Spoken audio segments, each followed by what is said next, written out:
Sponsored by Rabbi Shlomi and Mirala Greenwald.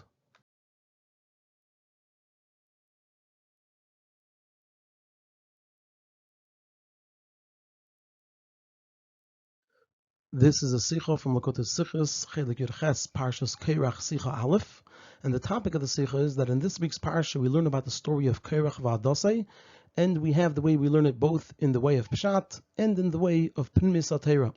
And there are 5 parts in the Sicha. The Rebbe will, number 1, ask how we see the ideas of Pnimis HaTorah expressed in some way in the Pshat. Number 2, ask 3 questions about the Pshat understanding. Number 3, answer the 3 questions. Number 4, based on this, answer our original question about how we see the ideas in Pnimis HaTorah expressed in some way in the Pshat of the story. And number 5, ask and answer a side question on this.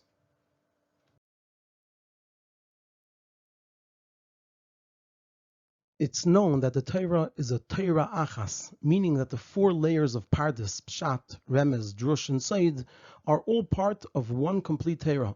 And as this idea is expressed in the Zohar saying regarding Pnimis HaTorah and Nigla of Torah, that they are a guf and neshama, a body and a neshama, meaning to say that they are a guf and neshama of one thing.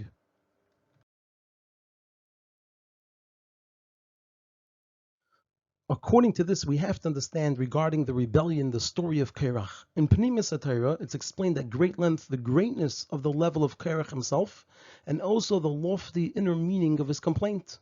To the extent that one explanation is that his mistake was that he demanded an approach that will only happen la'asad lavei, and that can't happen yet, which is that he wanted that the Levim should be Kohanim. However, in Derech HaPshat, we learn about the great descent and the fall of Korach, and the great punishment of Korach and those who joined him. So how do we reconcile this, that it's all one Torah, and here we have explanations that are totally opposite of one another?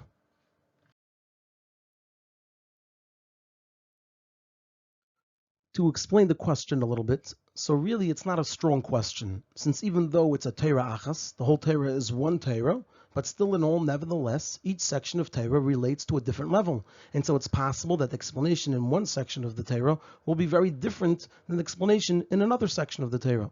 And this is similar to how each section has its own rules.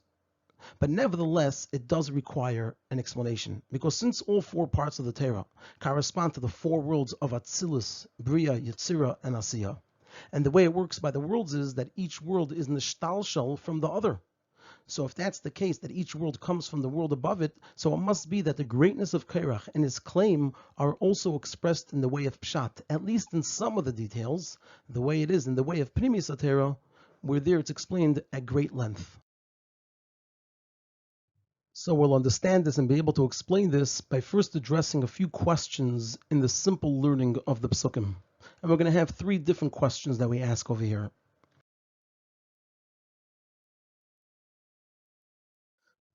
The first question is, how did the 250 people agree to bring the Ketores? They knew what happened in the past, that by Nisrafu Nadav Aviyu, and also that Azar who brings the Ketores is Chayiv Misa. So how did they agree to do that, if they knew it would bring to their death?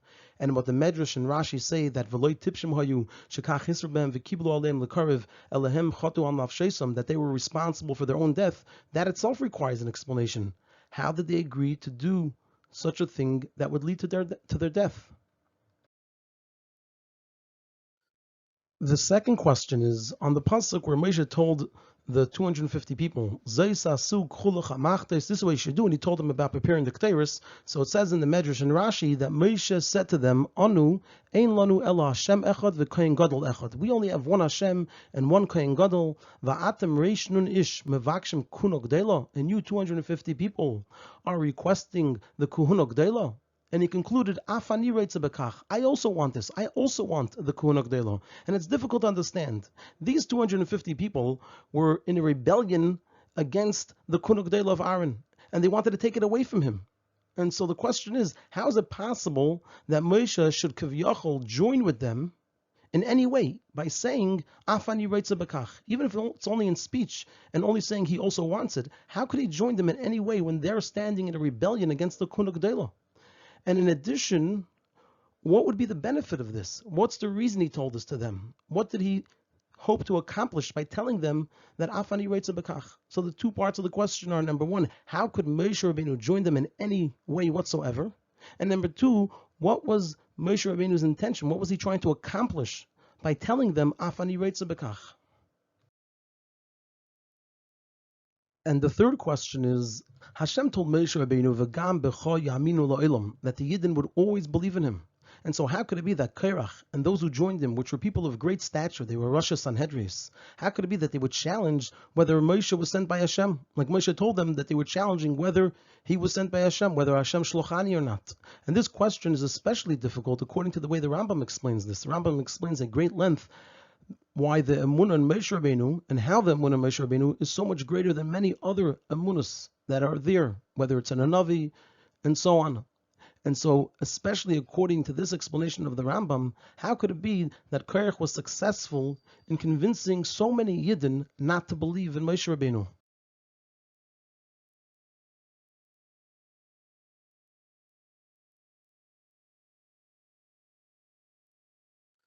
So the explanation in this is, and we'll begin by answering the third question. As it's explained in the Pasuk, the intention of Korach and those who joined him was that the Kohana should remain, and it's just that they too should be Kohanim. As it says in the Pasuk, Uvikashtem gam Kohuna.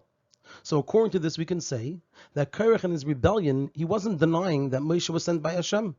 It's just that he was of the opinion that they can add to what Hashem said, or that it could be changed. And so that answers our third question. How could it be that Hashem told Moshe Rabbeinu, V'gam b'cho yaminu lo'elam, and here Korach himself, and he also got so many great Yidden to go against Moshe Rabbeinu and say that Hashem didn't send him? That's not what Korach was saying. Korach was saying that Hashem did send Moshe Rabbeinu, but he felt that they could add to it or that it could be changed. And this is similar to what we find that through tefillah, a person can request that Hashem change a decree. And as they themselves already saw by the tefillah of Moshe, both after the Chet Egel and after the Chet HaMeraglim, and in other places as well, they saw that through the tefillah of Moshe, the decree was changed. And so too here, Korach believed that they can cause Hashem to agree to take the kahuna from Aaron and give it to Korach. And this is especially since we see that the kahuna was taken from the Becheris and given to Shevet Levi. So there's a precedent for the kahuna being taken away from one person and being given to someone else. So especially here, they felt that it's possible for the kahuna to be taken from Aaron and to be given to them.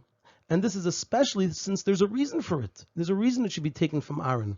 Aaron was involved in the Chet Egel, which was the whole reason the kahuna was taken from the Becheris and given to Shevet Levi.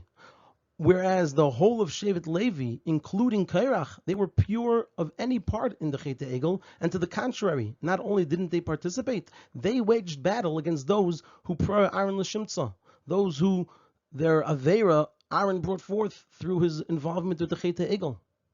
And so they felt that there was a reason it should be taken away from Aaron and given to them. Now, the reason Moshe thought that the rebellion of Korach and those with him was that they believed Lo Hashem Shlochani, because Moshe Rabbeinu said that they were of the opinion that they thought that they were saying that he wasn't sent by Hashem. According to what we just explained, they weren't denying that he was sent by Hashem. So the reason Moshe Rabbeinu believed that they were saying that, so that's only because Va'ish Moshe Anav Ma'id Mikol Adam Asher Al Pnei Adama, because of the great humility of Moshe Rabbeinu. And so he thought that the promise from Hashem that V'gam b'cho yaminu lo'elam, it wasn't fulfilled, because he thought, as we find indeed by Yaakov, that Sheman haslachachti b'chet, maybe because of a sin of his, the promise won't be fulfilled. Just like we find that a promise from Hashem to Yaakov over there, Yaakov was also concerned that maybe because of a sin of his, it wouldn't be fulfilled. So that's why Moshe Rabbeinu said that. But really, essentially, Korach v'Hadassah and all the people that he convinced, they were not saying that Moshe wasn't sent by Hashem, but rather they felt that what Moshe was sent for could be added to or could be changed.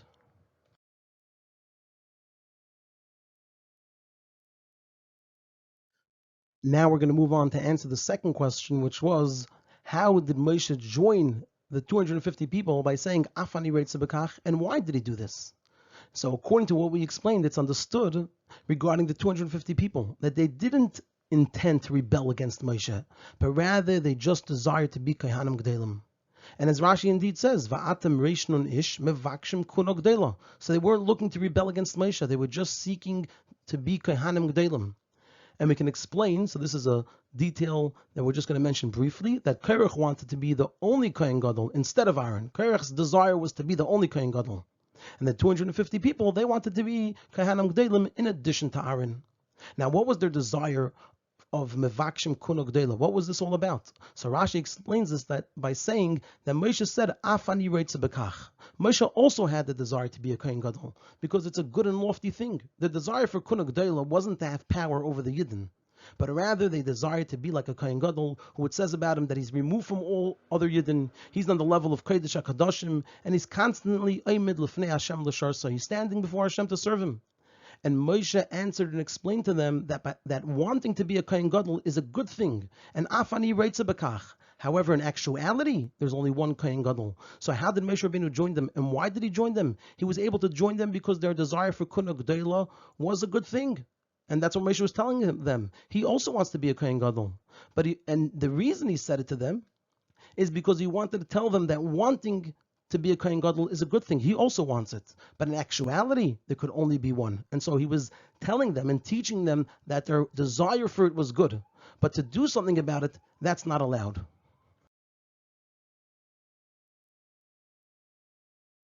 Now we're going to move on to answer the first question, which was, how did the 250 people bring the Keteris if they knew that the consequence is death? So the explanation for that is that even though Moshe Rabbeinu told them that the desire to want to be a Kohen Gadol is a good thing, but in actuality it can't be done, but nevertheless, their desire was so strong that they were willing to bring the Keteris despite the warning of Moshe that Kulam Oivdim, they're all going to die. They were ready for this to happen just so that at least for a short time they can do the holy Aveda to be Oymid Lefnei Hashem L'Sharsai, and through that, B'karvasim Lefnei Avaya like Nadav Aviyu. They were willing to give up their lives to experience this closeness, this high level of the Aveda of a Kohen Gadol. And this is similar to the explanation about the Kohanim Gdelim in the times of the second Beis HaMikdash. In the times of the second Beis HaMikdash, there was a lot of corruption and people would pay to be the Kohen Gadol. And the question is, why did people do this if they knew that someone who wasn't befitting to be the Kohen Gadol would either die in the Kodesh HaKadoshim at the time that they went in on Yom Kippur, or they would die before the end of the year? And the explanation is because despite them knowing that they would die, and they saw that the previous Kohanim Gdelim all died within the year, nevertheless their desire to be able to enter the Kodesh HaKadoshim and have that experience of Karvasim Lefnei Hashem on Yom Kippur in the Kodesh HaKadoshim, that desire was so strong that they were willing to die in order to have that experience. And so too by the 250 people, they knew that they were giving up their lives, but because their desire for Kahuna Gdela, for that closeness to Hashem was so strong, therefore they were ready to do it.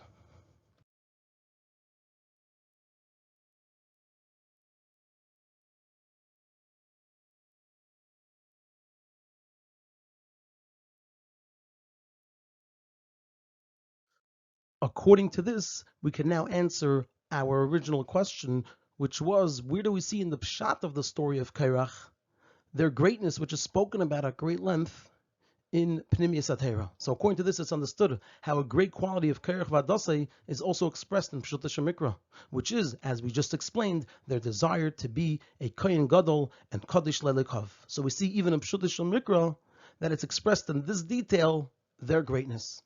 Now, to expound and explain a little bit more about this desire of theirs. So from where did this desire to be Kahanim Ktelim come to Korach Vadasei? So that's answered in his words. Korach said, Ki kola eda kulam kadeshim uvesaychem Hashem umadu tisnasu. What's the meaning of this pasuk? So it says in the Medrash, and it's brought in Rashi, that when he said Ki kola eda kulam kadeshim, he was saying kulam shamu dvarim b'Sinai mipi agvura. Everyone heard Hashem speak by Har Sinai. And when he said umadu tisnasu, what he was telling them is, you shouldn't have chosen the kahuna for your brother. It wasn't just you alone who heard by Har Sinai Hashem speak and say, but rather everyone heard it. So we see over here how Korach is referencing Matan Torah. He says, Kulam shamu dvarim b'Sinai mipi agvura. And then he said, he was referencing Matan Torah because Hashem said about Matan Torah that va'atem tiyuli mamlechas kainim v'goy kadosh, and it's explained that at Matan Torah every yid was on the level of the Kohen Gadol. And since in essence this is connected to every yid, it's just that the Chet changed it. It was because of the Chet ha'egel that this didn't remain this status, this level of the yidden. So, but since in essence this is connected to every yid, so therefore it inspired the desire for Kahuna Gdela by Korach Vadasei. And so we see in Pshuta Shemikra an expression of the greatness of Korach Vadasei.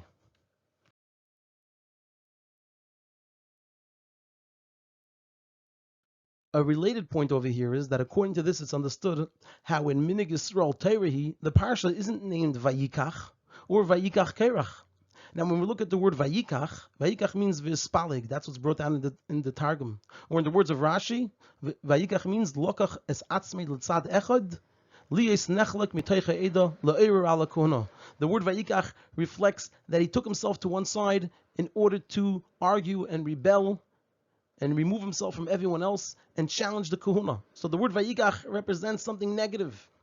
So the parsha is not called Vayikach or Vayikach Korach. Rather, the parsha is named with the word Korach alone, in which his chait isn't even hinted to. It just says his name. There's no hint to his chait, to his sin. The reason for this is because the lesson we must take from the parsha is not just the negative of a lo yeh kekorach v'chadasei. That's the obvious lesson, not to be like Korach. But there's not just a negative lesson from Korach. The parsha is given his name because we could learn something positive from him as well. But rather also the positive, which is every yid has to have the desire that Korach and the 250 people and that even Moshe had. And it's just that there isn't allowed to be a machlekes and a challenge against the Kohen Gadol that Hashem chose through Moshe, and it's not allowed to want to actually be a Kohen Gadol in reality. Hashem chose there to be one Kohen Gadol, and there should only be the desire for it, but not more. And so that's why the parsha is called Korach, to tell us that there's not just a negative lesson that we should learn from Korach, there's also a positive lesson. We should want to have what Korach had, which is the desire that he had, the 250 people had, and even Moshe had, to be a Kohen Gadol. What we don't want to learn from Korach is that he didn't just have this desire, but that he wanted to actualize it. That's not allowed.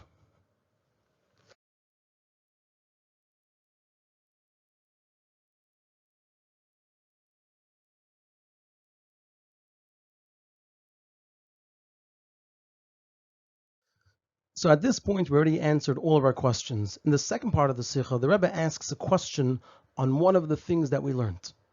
So l'cha'er we can ask on this. The Rambam writes about Shevet Levi, who it says about them in the Rambam over there that he is huvda lavedis Hashem l'sharsei, that Shevet Levi is separated to serve Hashem, u'lahiris drachav ha'yisharim u'mishpatav hatzadikim l'rabim, and to teach others about the ways of Hashem. And leficha huvda l'medarcha elam. That's the reason why Shevet Levi was removed from the ways of the world. Elahim chil Hashem, rather they are the army of Hashem. So the Rambam writes about them that v'loi Shevet Levi bilvad. This is not just for Shevet Levi alone. Ela kolish v'ish, but rather every person. Asher nadvar ruchay oisei, that they have this inspiration within themselves. Vehevinoi madai, and they have the understanding lihibadel, to separate themselves, and lamed lifnei Hashem l'sharsei ula avdei, to stand before Hashem and to serve Him l'deyas Hashem, in order to know Hashem. Uparak me'al savari elach hashbeinis harabim asher bikshu b'nei adam, and this person removed from themselves the responsibilities that the general population have upon themselves. So says the Rambam, Harez and Iskadish Kodesh Kodashim. This person becomes Kodesh Kodashim. So we see from here that in the Avodah Ruchnis of a person, every yid is able to do the Avodah of Shevet Levi, which is Lamed Lifnei Hashem L'Sharsei, to stand before Hashem and serve Him, and thereby it says in the Rambam over there that Niskadish Kodesh Kodashim. So according to this, also the Avodah Ruchnis of the Kohen Gadol should be accessible to every yid. So why do we say that there should only be the Reitze Bekach, the wanting to be a Kohen Gadol should be there, but that in actuality, even in Ruchnis, there's only one Kohen Gadol? Why do we say that? Why don't we say that a person can also achieve and reach the level of the Kohen Gadol?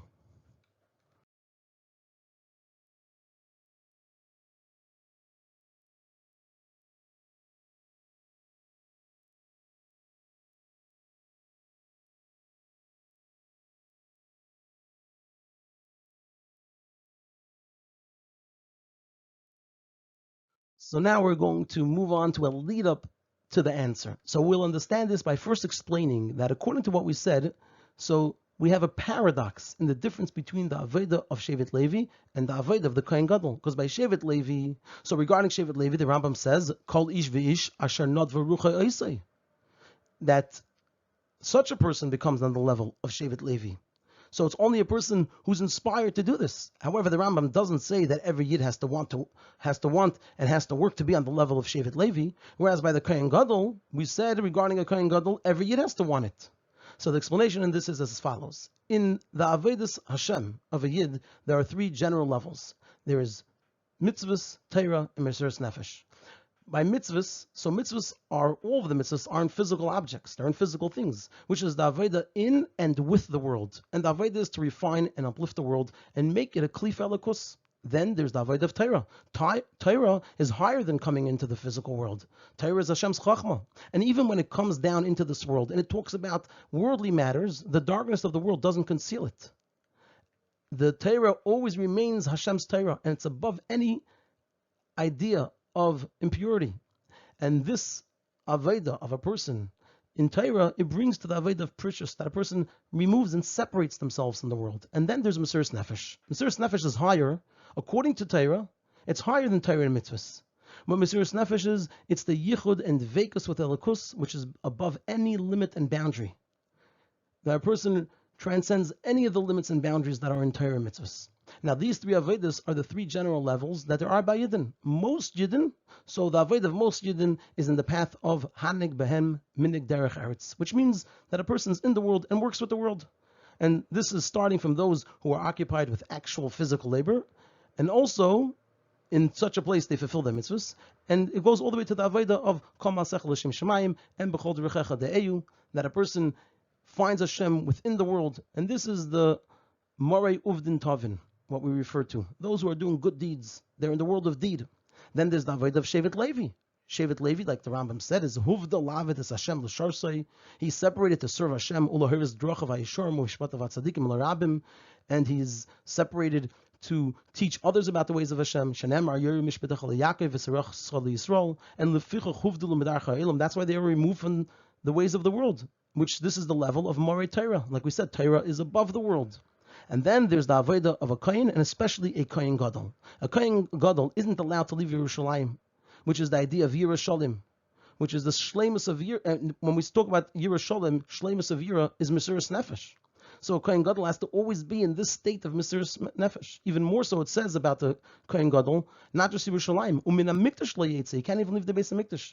That is, what's his inyan is a constant yichud and dveikus with Hashem, and including his special avodah in the Kodesh HaKodashim, Achas Bashana, which is open Mesiras Nefesh. So we have these three avodas. Most Yidden are Morei Uvdin Tovin. They're engaged with the world, serving Hashem by doing mitzvahs, serving Hashem with Kol Masech L'Shem Shemayim and B'chol Derechecha De'eyu. Then you have the avodah of Shevet Levi. They are the Morei Torah. They are immersed in Ruchnius. They're removed from the world. They're in a state of precious, and they're guiding and teaching others. And then you have the Kohen, and especially the Kohen Gadol, who is living constantly in a place of Mesiras Nefesh. And according to this, we're going to be able to answer our question about the differences between Shevet Levi and the Kohen Gadol. That on one hand, by Shevet Levi, we said it's accessible to everyone. Anyone can join Shevet Levi, but on the other hand, it's optional. It's only if not Varuchai.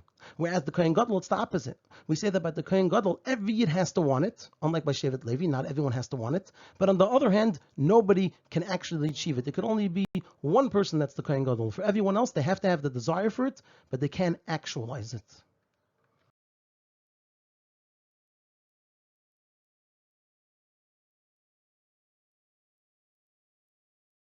According to this, we can explain the paradox between the avodah of Shevet Levi and the avodah of the Kohen Gadol. That on one hand, we said the avodah of Shevet Levi is accessible to be actualized by every Yid as a constant way of serving Hashem, while the avodah of the Kohen Gadol is only something that a person should want, but a person cannot actualize it. There's only one Kohen Gadol. On the other hand, this avodah of Shevet Levi, which is accessible to every Yid, is only optional, while the avodah of the Kohen Gadol, which is not accessible to every Yid, is something that every Yid has to want. So what's accessible to everyone is optional, and what's not accessible to everyone, that a person has to and must want. And the explanation is, according to what we said, that in the avodah of a Yid there are two approaches. There's that of working on oneself, which is the Morei Torah, and then there's the working in the world, which is Morei Uvdin Tovin. That's the difference we said between Morei Uvdin Tovin, they're engaged with the world, and then there's Morei Torah. The person is removed from the world and they're working on themselves. Now among these two paths, the main avodah for most Yidden is that of doing mitzvahs, Morei Uvdin Tovin, because that's how we make a dir b'tachteinim, by being engaged with the tachteinim. However, one who nadver ruchei, one who's inspired, so they can choose that their main avodah should be that of Morei Torah, which is to be completely removed from the world and working on themselves. So we have these two paths. That's the path, the Morei Torah is that of Shevet Levi, like we said. Now, the avodah of the Kohen Gadol, which is that of Yichud and Dveikus with Hashem in a way of Mesiras Nefesh, that's not a regular and constant path in serving Hashem. There's two paths, either Mari Torah, Mari Uvdin Tovin. Most people fit into Mari Uvdin Tovin. If a person chooses, it's optional. Everyone could access it. And if a person chooses as an optional choice, they can choose the path of Mari Torah. However, the avodah of a Kohen Gadol, which is the Yichud and Dveikus in the way of Mesiras Nefesh, is not one of the paths that Hashem has for us in being in this world. However, a person has to want it. So, by both paths in avodah, when we sing a person has to want it, a person has to want a Yichud and Dveikus with Hashem in a way of Mesiras Nefesh. That has to be what a Yid really wants, to be completely united and attached to Hashem. It's just that since Hashem wants a person to be in a neshama, in a guf, in this world, and serve Hashem here, whether by working on themselves in the way of Torah and being removed from the world, or by working in and with the world, so it's just that since Hashem wants that therefore a person serves Hashem in this world in one of the two paths. So it comes out that the path of Shevet Levi is accessible to everyone, but it's optional. Whereas the path of Mesiras Nefesh, every Yid has to want that. That has to be the desire of every Yid, to have Yichud and Dveikus with Hashem in a way of Mesiras Nefesh. However, it's only something a Yid has to want, but not to actualize it. A Yid cannot actualize that because that's not what Hashem wants. Hashem wants a Yid to be in this world and serve Him over here in one of the two paths. And when a Yid has this Reitza B'kach, and specifically when a Yid is Reitza B'kach, is a Yid able to do their Avodah b'shleimus. It adds in the shleimus of the Yid's Avodah when there is this desire for Mesiras Nefesh. Because then, when a Yid has this desire of Reitza B'kach, so then being in the world, in the path of Mari Uvdin Tovin, is not their goal and intention. And being removed from the world in the path of Mari Torah is also not their intention, but rather, what is it? It's their Yichud and Dveikus with Hashem. That's the person's intention. The person wants to have a Yichud and Dveikus with Hashem. That's what the person is Reitza B'kach. And what we say is that b'mokim she'ritzonu shel adam, where a person wants to be, that's where they are. So this makes the Avodah b'shleimus, because where the Yid is found is that they're found in a place of Yichud and Dveikus with Hashem, because that's what they want. And with this approach, we merit in actuality the Gilui of the Asad, when the Levim will be Kehanim, and even more so that every Yid will be on the level of a Kohen Gadol, b'mheira v'meinu mamash.